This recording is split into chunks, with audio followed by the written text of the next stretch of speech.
The man rolled down the car window and reached his hand out, wanting to know how deep he was buried. However, as soon as he extended his hand, the soil kept flowing into the car. The man had no choice but to close the window while enduring the damp soil. Fortunately, everything seemed fine, but just as he sat back, the car's sunroof shattered. He quickly supported it with his left hand and tried to stop the breakage with tape, but it was to no avail. Left with no other option, the man grabbed the steering wheel lock and placed it in the center of the sunroof, finally preventing it from shattering further. Overjoyed, the man picked up a bottle of mineral water and drank it all, only realizing near the end that it was the last water source in the car. However, desire ultimately triumphed over self-blame. Looking at the little remaining water, the man hesitated for a moment before drinking it all. After calming down, he prepared to start self-rescue. While taking inventory of all supplies, he suddenly noticed droplets of liquid on the sunroof. Despite the slightly yellowish color, the man still leaned forward and greedily sucked on them. He dug a small hole with a nail clipper and tried to enlarge it with his fingers. Taking out a credit card, he gently bent it to make a funnel, connected it to an empty mineral water bottle, and then placed the bottle on the steering wheel lock.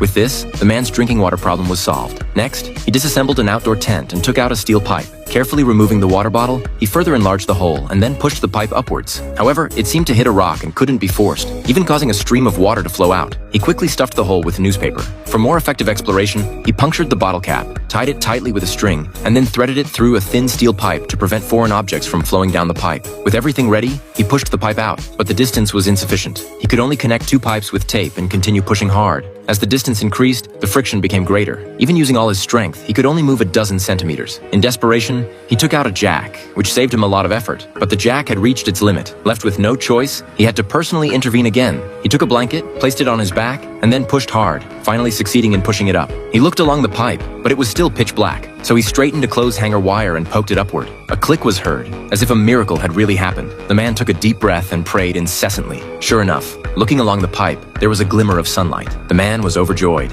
He attached a straw and greedily took a few breaths of fresh air, then began shouting for help loudly. However, after shouting for a long time, there was no response. So he cut the rope with a nail clipper, took out newspaper and matches, and while shouting, burned the iron pipe after lighting the newspaper. He hoped someone would see the smoke drifting out and come to rescue him. However, starting a fire in a confined space was the fatal mistake he made.